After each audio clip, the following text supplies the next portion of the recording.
Bueno, continuamos con la segunda charla del día. Tenemos a Javier Sánchez Zaro. Él es ingeniero de Caminos, Canales y Puertos por la Universidad de Cantabria, la misma promoción que María, 2010. Fue un año muy bueno, ya os lo digo. Luego hizo el doctorado, que terminó en Ingeniería Estructural en 2017.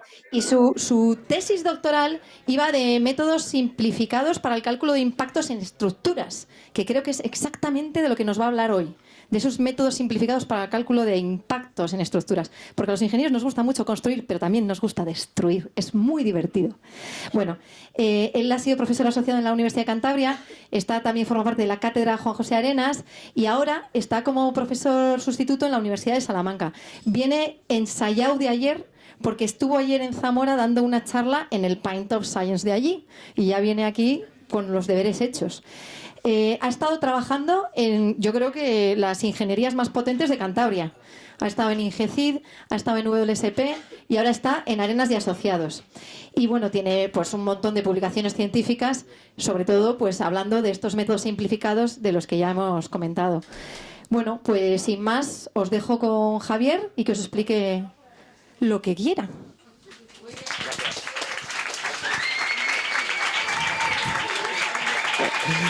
Muchas gracias a mis amigos. Disimulad un poquito más, que no se note tanto. Vale, pues vengo a contaros un tema pues muy fresquito, muy de verano, los impactos en las estructuras. Básicamente, a ver si consigo ver cómo va esto. Vale, pertenezco a la cátedra de Arenas y trabajo en Arenas y Asociados y nos dedicamos al diseño y cálculo de puentes, ¿no? Entonces, os voy a contar una historia casi personal, un viaje personal que derivó en mi tesis doctoral y que luego aplico pues a este tipo de cosas. Para empezar, os voy a contar una especie de broma, una especie de chiste que creo que ilustra bien lo que os quiero compartir con vosotros. Imaginad que había un ingeniero, un matemático y un físico que querían medir el volumen de una vaca. ¿Vale? Resultó que el matemático dijo, bueno, pues yo creo que lo que hay que hacer es cortar la vaca en daditos, medimos cuánto tiene el dadito de la vaca, contamos los daditos y sacamos el volumen. Y el ganadero dice, ya, pero es que la vaca me la matáis, entonces no lo veo.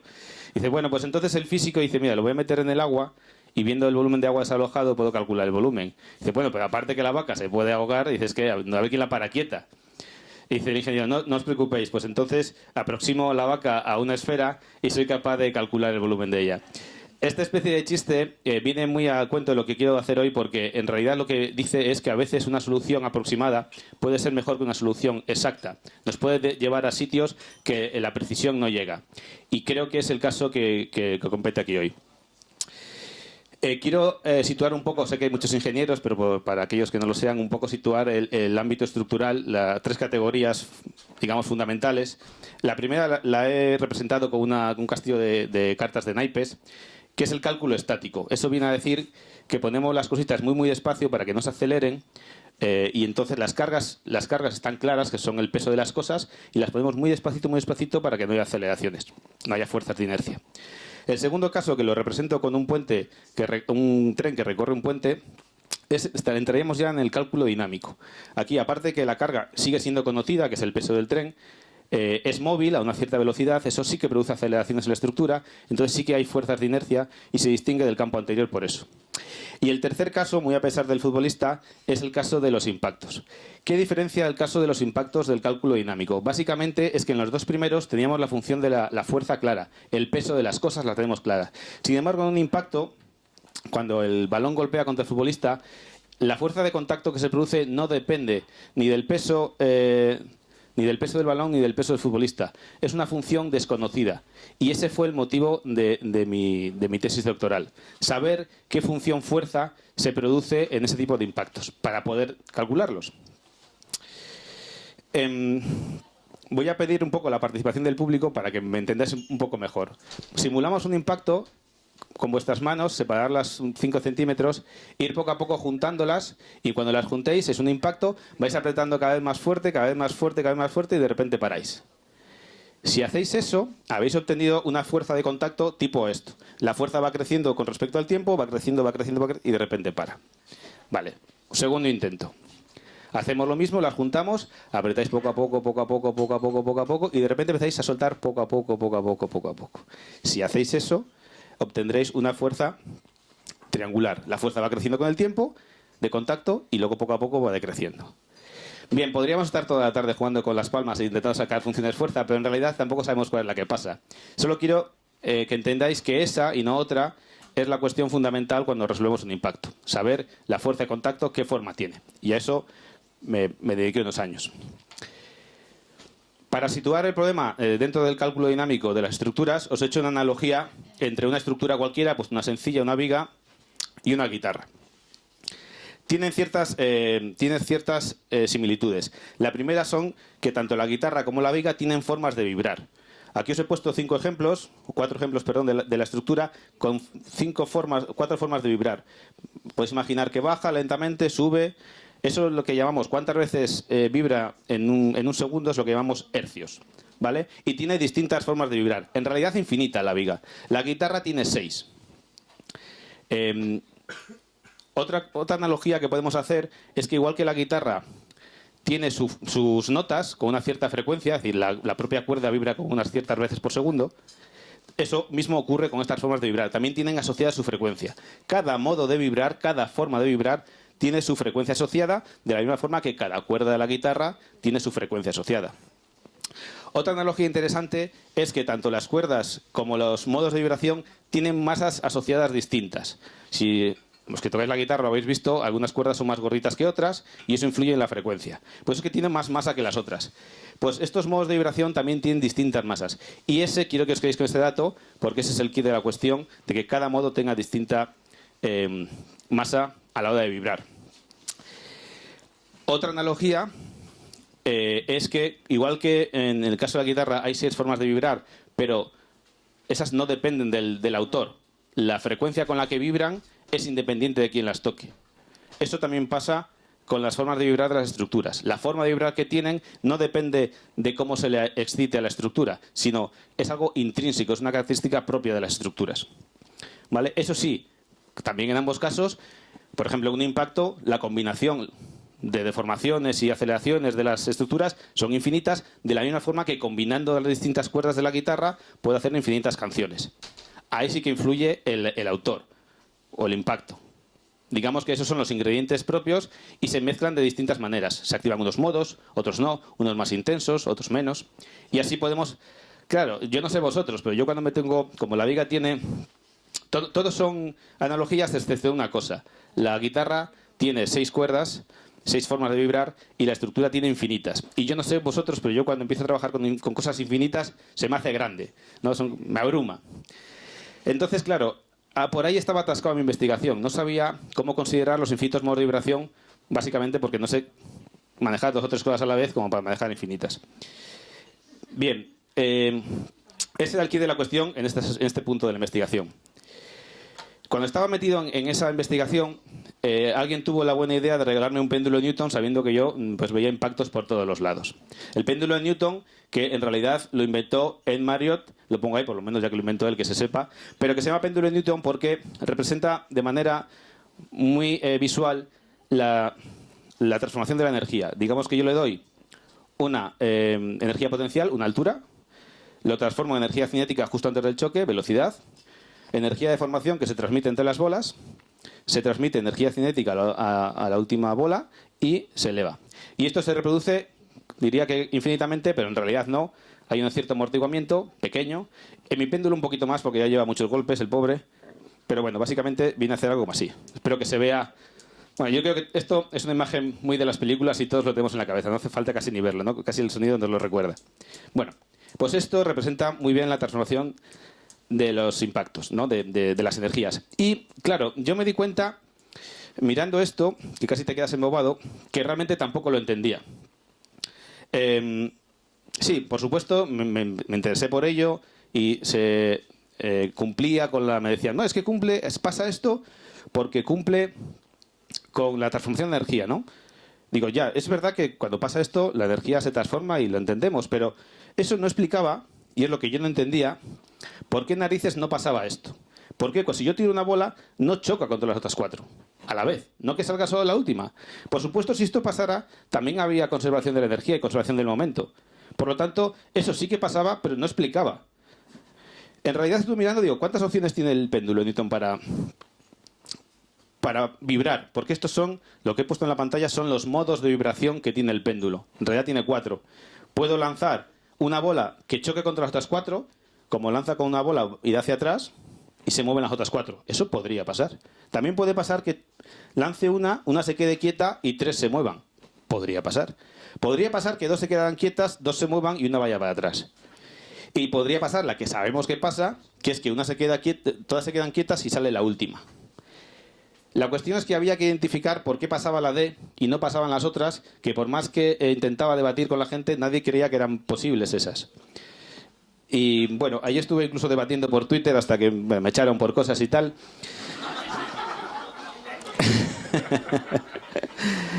Y la cuestión es que estuve mirando cosas a mi alrededor que pudieran explicar por qué pasaba eso.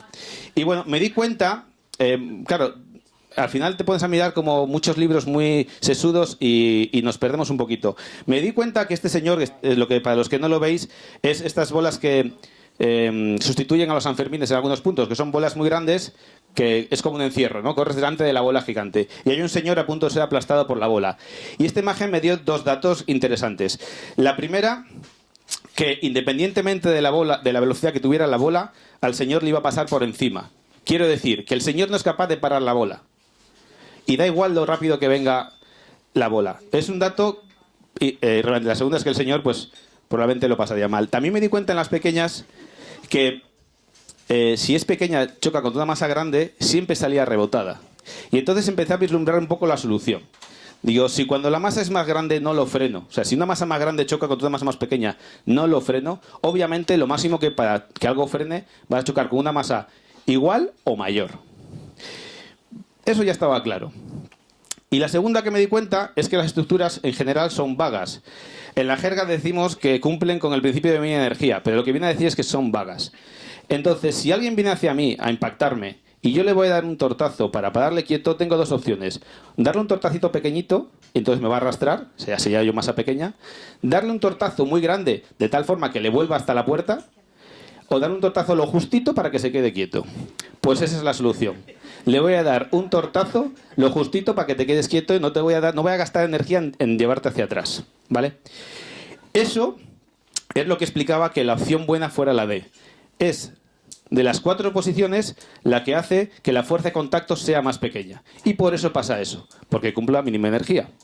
Ya no tenía Twitter para poder comentarlo, así que me lo quedé para mí.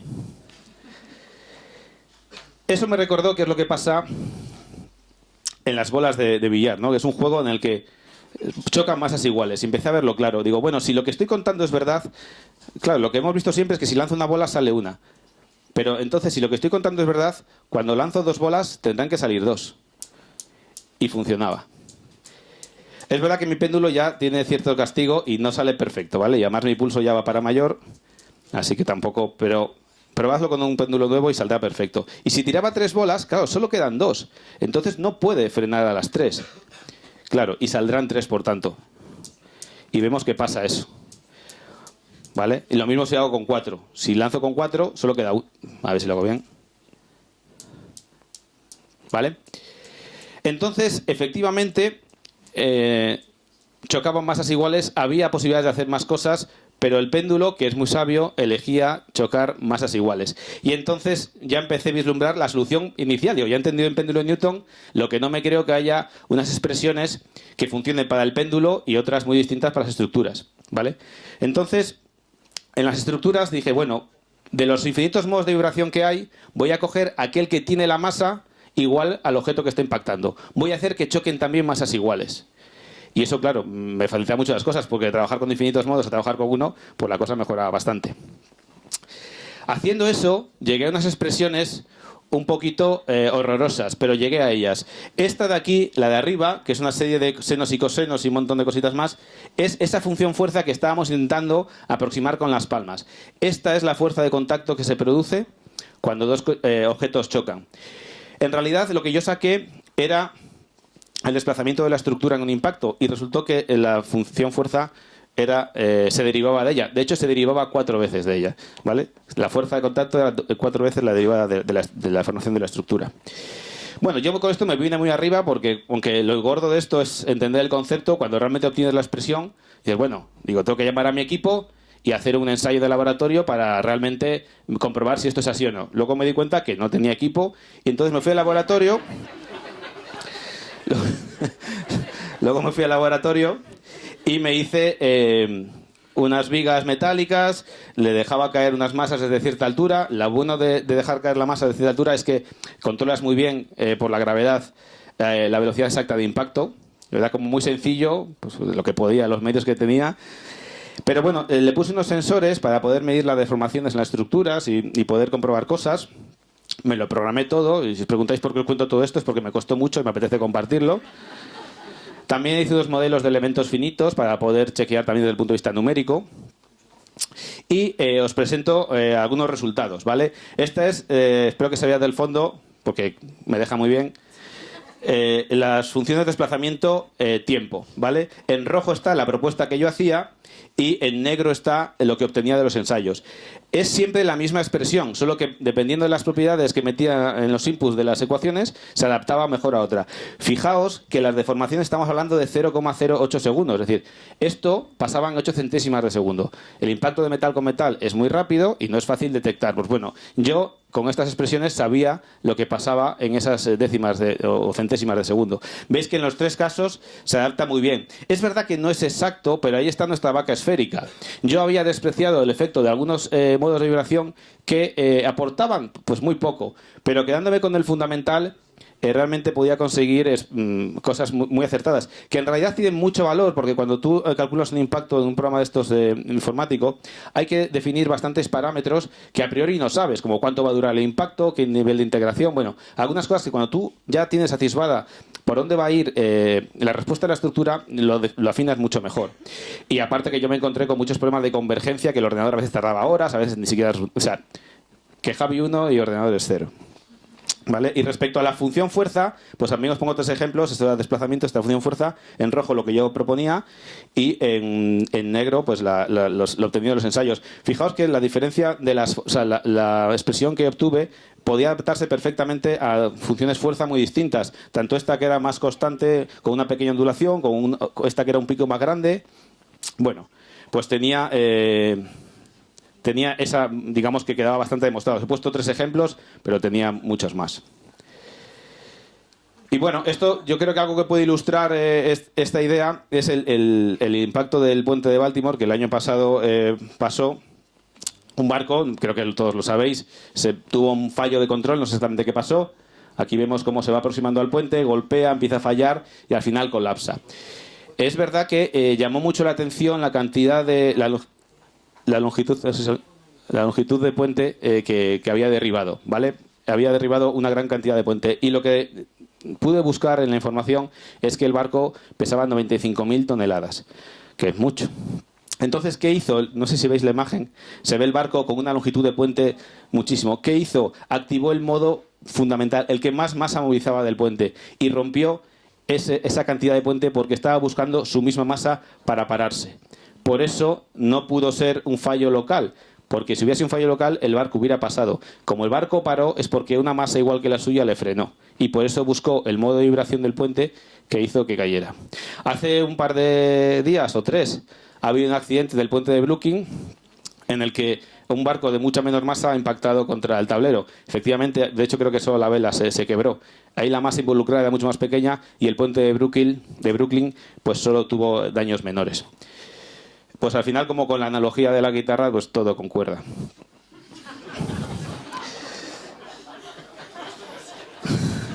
Por último, que sé que a veces tenéis domingos malos, en los que no os apetece salir.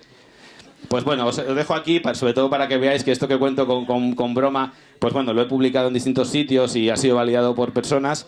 Pues bueno, si tenéis una mala tarde, son de acceso abierto y podéis empaparos de toda la dinámica estructural involucrada en los impactos. Y ya por último, para concluir, quiero deciros que ya sabéis de impactos mucho más que de la mayoría de personas, por supuesto, y de ingenieros, muchos también. Cuando Cuando paséis por ejemplo, por una pizzería, ¿no? Vais a ir viendo impactos por la calle. Pues si pasáis por una pizzería y veis el típico, la imagen icónica de el pizzero que lanza la pizza y está a punto de recibir el impacto en su mano de tal, pues recordad que aunque él no lo sepa, el secreto está en la masa. Muchas gracias.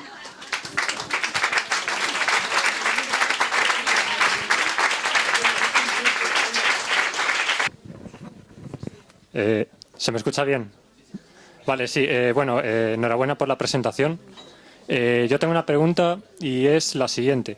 Y es si hay alguna similitud o diferencia entre impactos y explosiones.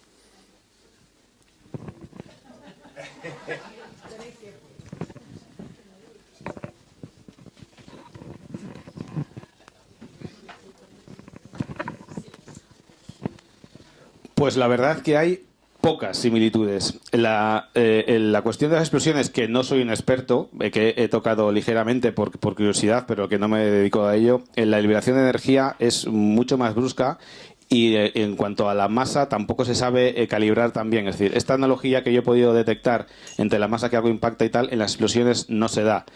Hasta donde yo sé, la cantidad de energía que libera una explosión sí que se puede determinar, pero no hay una relación clara con qué modo de vibración activa. Es un tema que en cuanto pueda me voy a meter con él, porque me gusta, pero a día de hoy no lo conozco lo suficiente para poder decir, sé que no es igual, pero no sé por qué es la diferencia tan clara.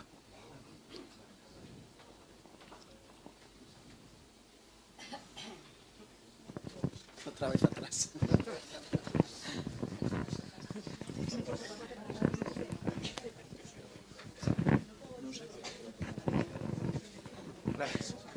Buenas.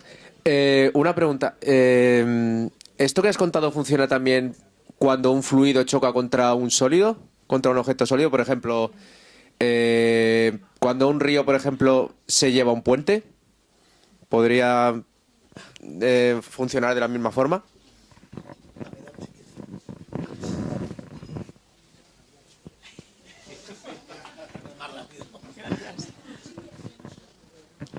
Qué ganas de preguntarme con todas las cosas que sé, las cosas que no sé, ¿eh? A ver, es verdad, es un tema que también he vuelto a mirar, un poquito más que las explosiones, y sé que los impactos en los fluidos, que también es un tema que quiero abordar, está relacionado en la fuerza que se produce con el volumen del cuerpo sobre el que impacta, ¿vale? Eso me hace pensar que efectivamente, como el volumen y la masa, dado que la densidad está dada, está relacionado. Sí que creo que voy a poder encontrar, aunque no lo he hecho todavía, pero no he podido dedicar, esta relación, si no es esta misma, algo similar, cuando los impactos se producen en fluidos. Porque hasta donde yo sé, el volumen del objeto impactado influye en la fuerza que se produce. Ese mero hecho, esa característica, ya me hace pensar que, porque por ahí empecé yo en las estructuras, puede pasar. Pero es verdad que es un tema a desarrollar que todavía no te puedo responder 100%. Pero sí te puedo decir que está más cerca la relación en fluidos, bastante más cerca que en las explosiones que me habéis preguntado antes.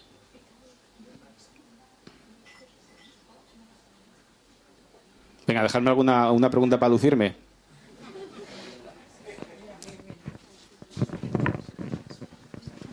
¿En los impactos solo tiene que ver la masa, como estás diciendo, o puede ser que entre algo en resonancia por el impacto que da y colapse, o es simplemente por tema de masas?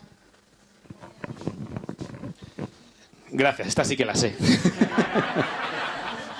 No estaba preparado. En realidad, lamentablemente, una estructura no puede entrar en resonancia con un impacto. Y digo lamentablemente, ya te explico por qué. No pasa porque las cargas se producen, la resonancia se produce siempre ante una carga cíclica, ¿vale? En los impactos rara vez ocurre, y si ocurre pasa una o dos veces o tres. No da para que se produzca resonancia, ¿vale? Porque puede haber una cierta vibración durante el impacto, pero no va a pasar de 2 o 3 ciclos y por tanto no se va a producir nunca resonancia. Y digo que es una pena porque cuando estuve trabajando las expresiones que he puesto en la pizarra, llegué a la conclusión de que la forma de la expresión que yo obtuve es tiene muchas similitudes con una resonancia, con las fórmulas de la resonancia. Entonces, hubiera quedado muy redondito si había algún tipo de impacto que produjera resonancia, porque entonces con mi formulación lo iba a poder detectar. Pero los impactos y su manera de no hacer cargas cíclicas me estropearon la expresión. Pero no se puede dar, pero está cerca, por falta de ciclos.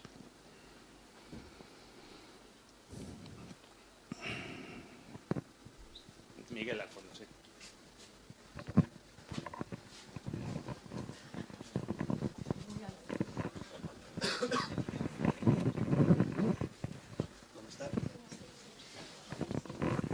Buenas, Javier. Ahora sé lo que estabas haciendo. No, bueno, sí que sé que has estado también no solo con impacto, sino con caída de objetos, caída accidental durante la construcción y cuáles son los efectos, y que expliques un poco por ahí que si los efectos también los has estudiado en base a la misma función fuerza o por qué tiene un efecto dinámico cuando se cae una masa de un puente, por ejemplo.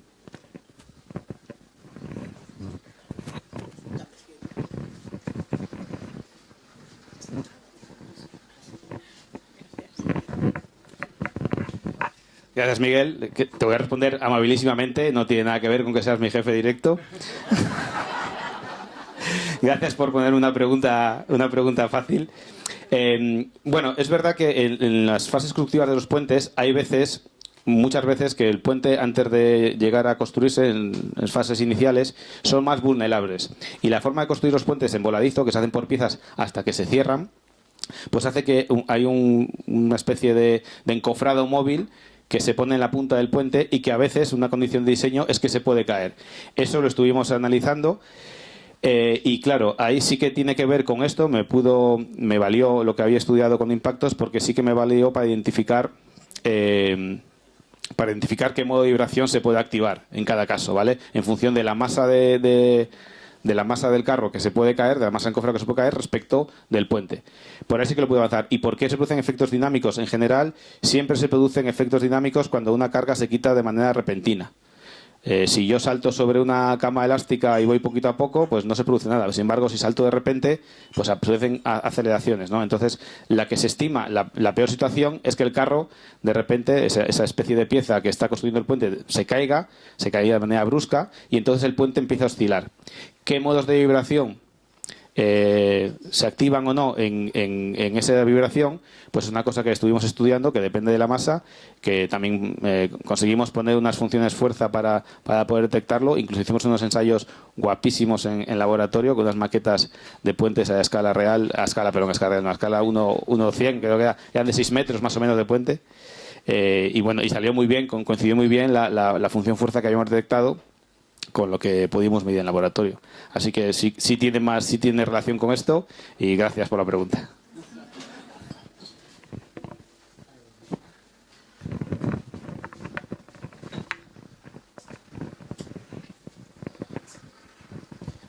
Bueno, yo, Javier, quería hacerte una pregunta relacionada un poco con el tema de los terremotos y los edificios altos, que el tema de disponer unas piscinas que se ven en algunos rascacielos de los países asiáticos de cara a un evento sísmico, ¿dirías que esa masa de la piscina puede llegar a desfavorecer la respuesta de la estructura, o tendría un efecto contrario, sino que por ese movimiento desacoplado que podría llegar a tener, podría llegar a favorecer al amortiguamiento de la respuesta?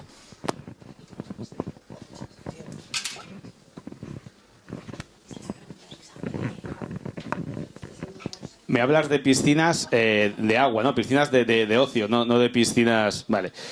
En las piscinas de ocio, el agua, la verdad que cuando está en superficie libre, la viscosidad que puede aportar es pequeña. Cuando se quiere conseguir ese efecto de manera intencionada, se dispone de unos sistemas de amortiguadores que tienen la misma frecuencia que el propio edificio y que tienen un amortiguamiento muy grande. De tal forma que ese sí, al combinar el amortiguamiento del piso, que es pequeño, con lo que pones arriba, el amortiguamiento general es grande y disipa mucha energía. En el caso de las piscinas, lo normal es que la masa del agua condicione mucho más que puesta en la parte superior, que pesa bastante, y que la viscosidad que aporta es tan pequeña que sea un efecto desfavorable, casi diría que casi siempre. Es igual hay algún caso en los que no, pero en general es un tema también que se aborda para el sector nuclear, cuando tienen contenedores y flujos dentro, y entonces cuando viene un sismo puede pasar que ese agua, y entonces está bastante estudiado, y claro, en el sector nuclear las cosas están más cerca del suelo, que es un poquito más favorable. En un edificio alto todavía es peor. Yo, si fuera mi edificio alto, no la pondría en la planta baja.